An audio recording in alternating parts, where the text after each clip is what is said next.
Beleza? Bem-vindo ao canal. Essa é uma notícia um pouco antiga, mas vale a pena comentar.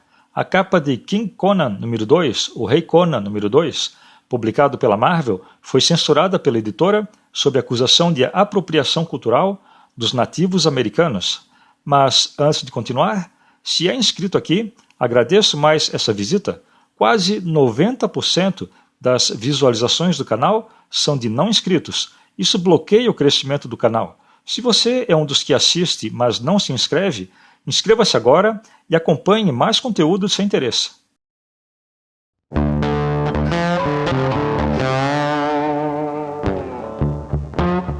Depois das críticas recebidas devido ao fato da personagem das histórias do Conan ter sido chamada de Pocahontas, uma personagem histórica, além de sua aparência, a Marvel oficialmente editou e alterou as vestimentas da personagem numa tentativa de se distanciar da semelhança com os nativos americanos.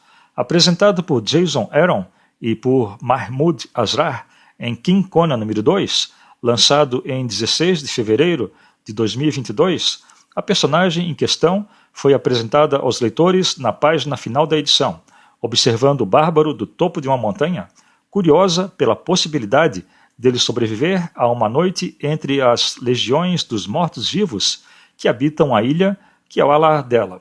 Além disso, a personagem é vista com poucas vestimentas, não mais do que um biquíni de metal, alguns ornamentos e um cocar adornado com grandes penas de pássaros. Enquanto a estreia da personagem não chamou a atenção, sua aparição seguinte na próxima edição fez o contrário e chamou muita atenção. Ela se encontra com Conan e diz que seu nome é Princesa Matoaka e que ela tinha saído de um reino da América do Sul. O amor dela por um explorador teria levado seu reino a ser pilhado e saqueado pelos companheiros desse homem. Culpada pela ruína do seu povo, a princesa Matoaka foi exilada e colocada num barco à deriva no mar, além de ter sido amaldiçoada. Apesar de toda a história de Jason Aaron apresentar locais e personagens fictícios, o escritor foi bombardeado nas chamadas redes sociais por alguns leitores que acharam ofensivo tanto a princesa compartilhar o apelido de Pocahontas, depois conhecida como Matoaka, assim como o fato de ela se tornar uma vítima dos exploradores. Os twitters traziam conteúdo citando a suposta sexualização da personagem. Os principais diziam que o fato da personagem ser retratada dessa maneira afetava as mulheres indígenas de hoje. Alguns twitters eram agressivos, afirmando que o escritor era doente e que deveria doar o dinheiro que ele havia ganho escrevendo tamanha porcaria. Eventualmente, a agressividade dessas mensagens levou Jason Aaron a se desculpar, escrevendo uma declaração no site Bleeding Cool. Ele disse, abre aspas, eu tomei a decisão de nomear a personagem como Matoaka, um nome mais associado com a Índia da vida real, chamada Pocahontas. Essa nova personagem é sobrenatural, tem milhares de anos de idade e é a princesa de uma ilha amaldiçoada em um mundo pastiche, de fantasia sombria, e nunca foi minha intenção me basear em ninguém da história. Eu deveria ter reconhecido o real significado do nome e deveria saber que não seria apropriado usá-lo. Fecha aspas. Mas isso não foi suficiente. Aaron também declarou, abre aspas, como parte do pedido de desculpas, eu já doei meu pagamento que recebi pela história para a Reserva Nacional das Mulheres Indígenas. Além disso, o nome e a aparência da personagem serão ajustadas para o resto dessa minissérie. Fecha aspas. E como se isso tudo não fosse suficiente, a Marvel oficialmente editou a aparência da princesa, mudando suas vestimentas para uma túnica e seu cocar não apresenta mais penas, e sim decorado com ornamentos azuis.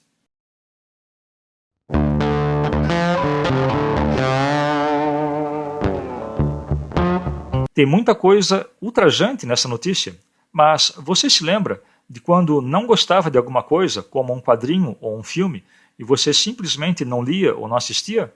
Pois é, parece que esses tempos acabaram, e essas pessoas que se dizem ofendidas sequer leem histórias em quadrinhos, especialmente as do Conan.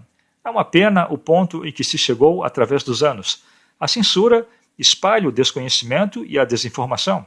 E é esse o mundo em que vivemos hoje, com toda essa censura ideológica. Mas vamos supor que existe um quadrinho que você considera ofensivo de alguma forma. Você poderia encorajar uma discussão a respeito desse assunto, mas você apenas não poderia tirar esse quadrinho das prateleiras. Você deveria deixar que as pessoas tomassem conhecimento dele e tirassem as suas próprias conclusões, e não concluir algo pelos outros. É uma maneira simples de manter a arte e não censurá-la ou destruí-la. Mas o fato é que houve a censura apenas pela choradeira do Beautiful People, sempre se considerando a vítima de alguma coisa. E essa é uma discussão diferente. Mas, e esse povo do Twitter conhece outros povos indígenas, como os astecas e os incas, e seus hábitos de se vestir? Será que os índios americanos foram os únicos a usarem penas nos seus cocares como ornamento? Mas parece que ninguém nunca usou penas em suas roupas, cabelos, chapéus ou capacetes em toda a história humana. É o que disse esse povo do Twitter. Para mim, a moral da história é essa. Não censure a arte, não banque a vítima sobre motivo algum, mas, acima de tudo, não leia ou assista algo que te deixe ofendido. Eu garanto que eu faço isso com todas as produções, filmes, séries, cartoons, quadrinhos, games e tudo mais que me ofende com conteúdos woke e com feminismo. E não resta dúvidas quanto a isso. Então era isso. O que achou dessa notícia? Acha que a censura vai tomar conta do entretenimento? Deixa a sua opinião aí nos comentários. Valeu, até o próximo vídeo.